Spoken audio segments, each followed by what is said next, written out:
दोस्तों, आप में से बहुत से ऐसे लोग होंगे जो लॉन्ग टर्म वैकेशन प्लान करना चाहते होंगे, महंगे कपड़े, फोन परचेस करना चाहते होंगे, पर ये सब सोचते सोचते ही आपके दिमाग में घर का रेंट, बाइक की ईएमआई और 10-12 खर्चे याद आ जाते हैं। वो सारे ड्रीम्स सिर्फ ड्रीम्स ही बनकर रह जाते हैं। हम सब कहीं ना कहीं ये चाहते हैं कि रातों रात कुछ ऐसा होगा कि हम अमीर बन जाए और इतना पैसा हो कि कभी इन सभी खर्चों की चिंता ना करनी पड़े।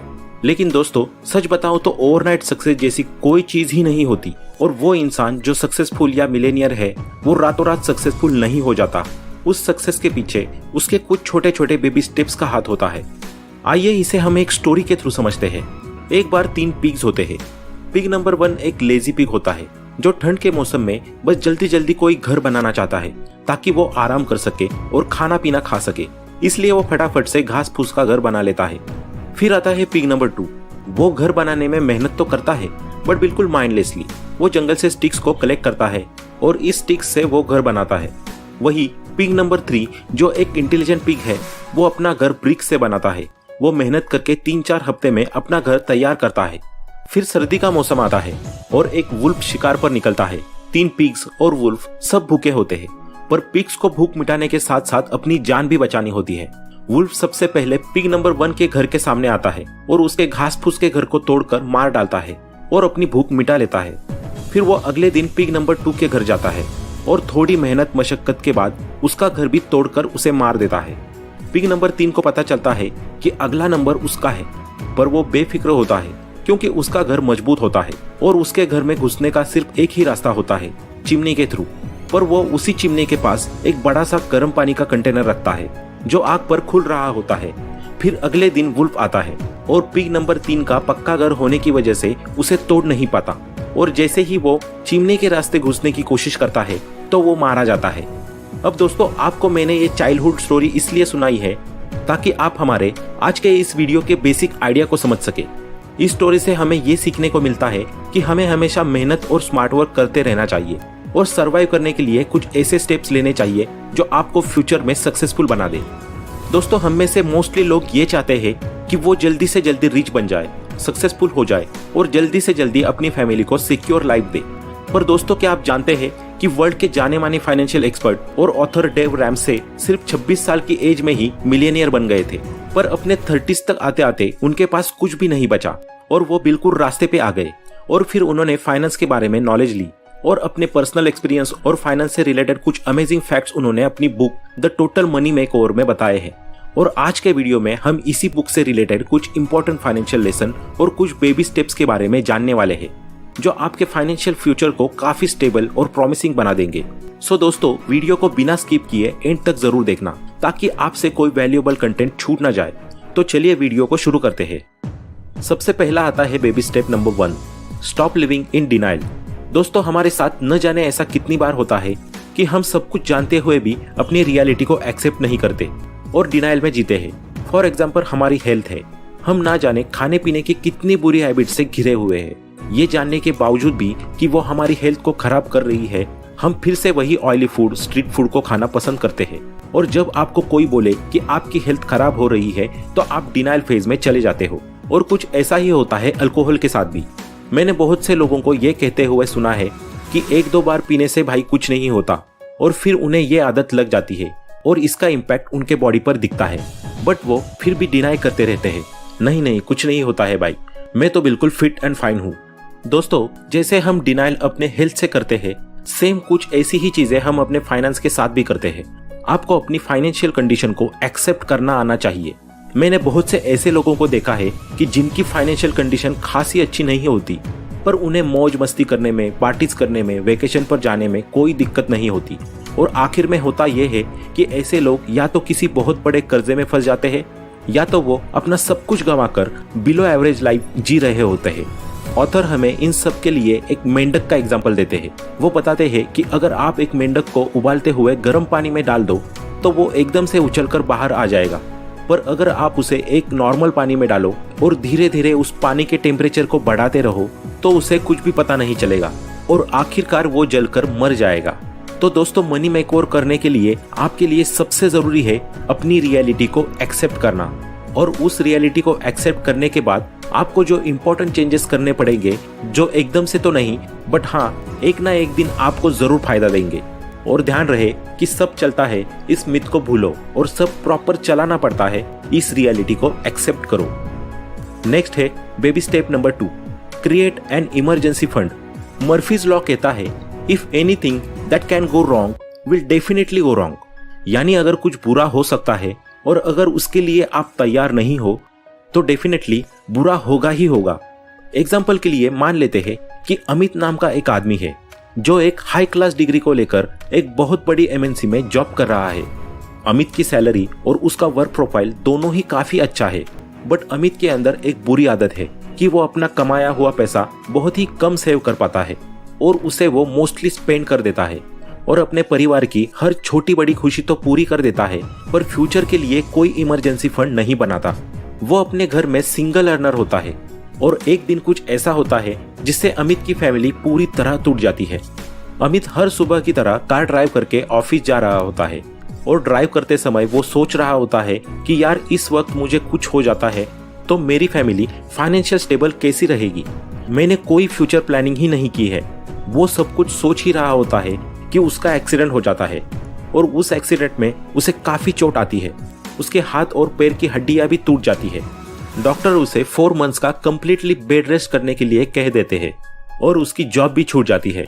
अब ऐसे में अमित को बहुत दिक्कतों का सामना करना पड़ता है क्योंकि उसने इमरजेंसी फंड बनाया ही नहीं था और जो कुछ उसने पिछले महीने कमाया था वो हॉस्पिटल बिल्स और सर्जरीज में खर्च हो गया और नौबत तो यहाँ तक आ गई कि उसके पास अपने बच्चे की स्कूल फीस पे करने तक के पैसे नहीं बचे थे।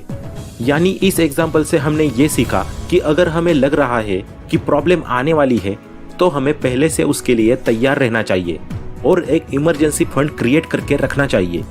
ऑथर डेव रैमसे कहते हैं कि हमें अपने इमरजेंसी फंड में एटलीस्ट $1000 रखने चाहिए, यानी इंडियन करेंसी के हिसाब से करीब 80,000 रुपए, और उन पैसों को हमें अपनी रिस्क से काफी दूर रखना चाहिए ताकि उस फंड का इस्तेमाल हम अपने सिर्फ इमरजेंसी के टाइम पर ही कर सके।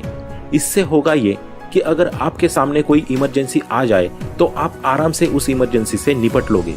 और अगर अमित का केस देखा जाए तो अगर उसने ये इमरजेंसी फंड बनाया होता तो अपने हॉस्पिटल के बिल्स उस फंड से भर सकता था और जो उसकी पिछले मंथ्स की अर्निंग्स थी उससे अपनी फैमिली के एक्सपेंसेस चला सकता था। इसलिए इमरजेंसी फंड आज से ही रेडी करके आपको अपना मनी मेकओवर करना चाहिए। नेक्स्ट बेबी स्टेप नंबर 3 है यूज डेब्ट स्नोबॉल। दोस्तों, वेल्थ बिल्ड करने में हमारा सबसे बड़ा हथियार होता है हमारी इनकम और सबसे बड़ा दुश्मन होता है डेब्ट। ऑथर हमें बताते हैं कि अगर हमें फाइनेंशियल फ्री होना है तो हमें सबसे पहले डेब्ट फ्री होना पड़ेगा। हर बिलियनियर, हर मिलेनियर डेब्ट फ्री होता है और अपनी फाइनेंशियल जर्नी में उन लोगों को ये बात बहुत जल्दी समझ आती है कि डेब्ट आगे जाकर कितना खतरनाक हो सकता है। दोस्तों, डेब्ट पर जो सबसे बुरी चीज होती है वो है इंटरेस्ट। आज की डेट में लोन मिलना नेटफ्लिक्स के सब्सक्रिप्शन लेने जितना आसान हो गया है। बहुत सारे लोग आसानी से लोन तो ले लेते हैं पर वो हिडन चार्जेस चेक नहीं करते और हाई इंटरेस्ट रेट की जाल में फंस जाते हैं।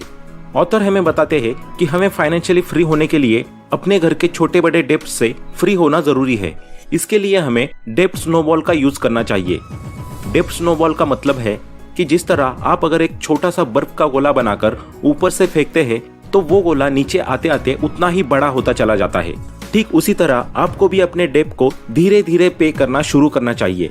इसके लिए सबसे पहले आपको अपने सारे डेब्ट को एक्सेल शीट या नोटपैड में लिख देना चाहिए और फिर उन सभी डेब्ट को छोटे से बड़े ऑर्डर में अरेंज कर लो। फॉर एग्जाम्पल, फ्रेंड का लोन 5,000 रुपए, मोबाइल का लोन 70,000 रुपए जिसकी मंथली EMI आती है 2,000 रुपए, कार का लोन 2.5 लाख रुपए जिसकी मंथली EMI है कुछ 6,000 रुपए। ऐसे ही 4-5 लोन की लिस्ट बना लो और अपनी मंथली पेमेंट आते ही इसमें से सबसे पहले अपने फ्रेंड वाले लोन को पे कर दो, जिससे आपका दोस्त भी खुश होगा और उसका अमाउंट भी पे हो जाएगा। और अब आपकी लिस्ट में 2 या 3 ही लोन बचे हुए हैं, तो ऐसे ही धीरे धीरे करके अपने सारे लोन को क्रोनोलॉजिकल ऑर्डर में पे कर दो और फिर सबसे लास्ट में सबसे बड़ा वाला स्नोबॉल यानी सबसे बड़ा लोन पे करो। ऑथर हमें कहते हैं कि जैसे ही आप अपना सबसे छोटा लोन पे ऑफ करते हो उसी समय आपके मन में एक ऐसा सेंस ऑफ फुलफिलमेंट आता है और आप अपने को थोड़ा सा रिलीफ पाते हो। जैसे अगर आप 1 हफ्ते तक हेल्दी डाइट फॉलो करते हो तो आपको अपनी बॉडी में काफी चेंजेस दिखेंगे और आप ज्यादा एक्टिव रहोगे। सही से नींद ले पाओगे और यही चीज आपको मोटिवेट करेगी 2 हफ्ते तक सेम डाइट कंटिन्यू रखने में भी। ठीक उसी तरह जब आप अपने पहले लोन को आसानी से पे ऑफ कर दोगे तो आपको मोटिवेशन मिलेगा कि यार अपना दूसरा लोन भी पे करना चाहिए और डेब्ट स्नोबॉल के इस मनी मेकर से आप डेब्ट फ्री हो जाओगे। नेक्स्ट बेबी स्टेप नंबर 4 है हैव अ रनवे फंड। डेब्ट फ्री हो जाने के बाद आपको अपने लिए रनवे फंड बनाना चाहिए। रनवे फंड का मतलब है कि ऐसा फंड जिससे अगर आप फ्यूचर में काम भी नहीं करते हो तो आप अपने लिविंग एक्सपेंसेस को चला पाओगे।